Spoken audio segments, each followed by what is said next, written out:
10 کمواریوں کی تمثیل۔ اس وقت آسمان کی بادشاہی ان 10 کمواریوں کی مانند ہوگی جو اپنی مشلیں لے کر دلہا کے استقبال کو نکلیں۔ ان میں 5 بے وقوف اور 5 عقل مند تھی۔ جو بے وقوف تھی انہوں نے اپنی مشلیں تو لے لی مگر تیل اپنے ساتھ نہ لیا، مگر عقل مندوں نے اپنی مشلوں کے ساتھ اپنی کپیوں میں تیل بھی لے لیا۔ اور جب دلہا نے دیر لگائی تو سب اونگنے لگی اور سو گئیں۔ آدھی رات کو دھوم مچی کہ دیکھو دلہا آ گیا، اس کے استقبال کو نکلو۔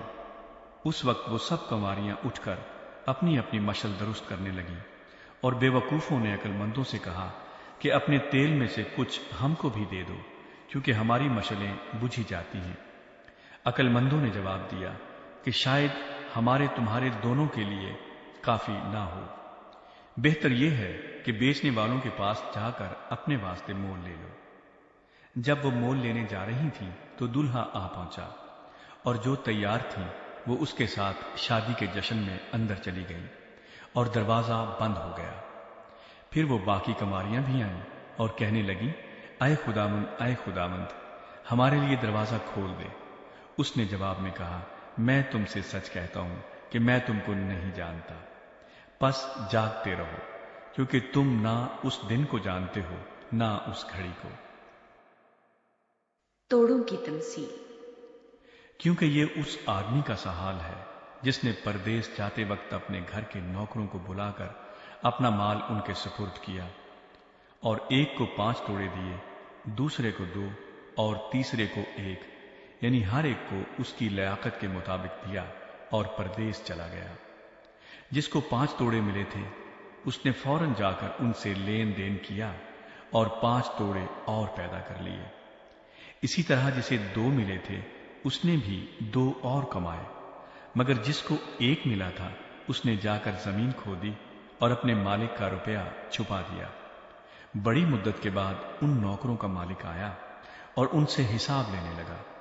جس کو 5 توڑے ملے تھے وہ 5 توڑے اور لے کر آیا اور کہا، اے خداوند، تو نے 5 توڑے مجھے سپرد کیے تھے، دیکھ میں نے 5 توڑے اور کمائے۔ اس کے مالک نے اس سے کہا، اے اچھے اور دیانتدار نوکر، شاباش، تو تھوڑے میں دیانتدار رہا، میں تجھے بہت چیزوں کا مختار بناؤں گا، اپنے مالک کی خوشی میں شریک ہو۔ اور جس کو 2 توڑے ملے تھے اس نے بھی پاس آ کر کہا، اے خداوند، تو نے 2 توڑے مجھے سپرد کیے تھے، دیکھ میں نے 2 توڑے اور کمائے۔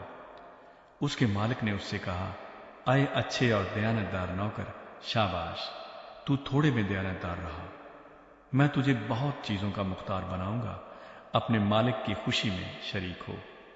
اور جس کو 1 توڑا ملا تھا وہ بھی پاس آ کر کہنے لگا، اے خداوند، میں تجھے جانتا تھا کہ تو سخت آدمی ہے، اور جہاں نہیں بویا وہاں سے کاٹتا ہے، اور جہاں نہیں بکھیرا وہاں سے جمع کرتا ہے۔ پس میں ڈرا اور جا کر 13 توڑا زمین میں چھپا دیا، دیکھ جو تیرا ہے وہ موجود ہے۔ اس کے مالک نے جواب میں اس سے کہا، اے شریر اور سست نوکر، تو جانتا تھا کہ جہاں میں نے نہیں بویا وہاں سے کاٹتا ہوں، اور جہاں میں نے نہیں بکھیرا وہاں سے جمع کرتا ہوں۔ پس تجھے لازم تھا کہ میرا روپیہ ساہوکاروں کو دیتا، تو میں آ کر اپنا مال سود سمیت لیتا۔ پس اس سے وہ توڑا لے لو، اور جس کے پاس 10 توڑے ہیں اسے دے دو، کیونکہ جس کے پاس ہے اسے دیا جائے گا اور اس کے پاس زیادہ ہو جائے گا، مگر جس کے پاس نہیں ہے اس سے وہ بھی جو اس کے پاس ہے لے لیا جائے گا۔ اور اس نکمے نوکر کو باہر اندھیرے میں ڈال دو، وہاں رونا اور دانت پیسنا ہوگا۔ روزی عدالت۔ جب ابن آدم اپنے جلال میں آئے گا اور سب فرشتے اس کے ساتھ آئیں گے، تب وہ اپنے جلال کے تخت پر بیٹھے گا، اور سب قومیں اس کے سامنے جمع کی جائیں گی، اور وہ ایک کو دوسرے سے جدا کرے گا، جیسے چرواہا بھیڑوں کو بکریوں سے جدا کرتا ہے، اور بھیڑوں کو اپنے داہنے اور بکریوں کو بائیں کھڑا کرے گا۔ اس وقت بادشاہ اپنے داہنی طرف والوں سے کہے گا، آؤ میرے باپ کے مبارک لوگوں، جو بادشاہی بنائے عالم سے تمہارے لیے تیار کی گئی ہے اسے میراث میں لو، کیونکہ میں بھوکا تھا تم نے مجھے کھانا کھلایا، میں پیاسا تھا تم نے مجھے پانی پلایا، میں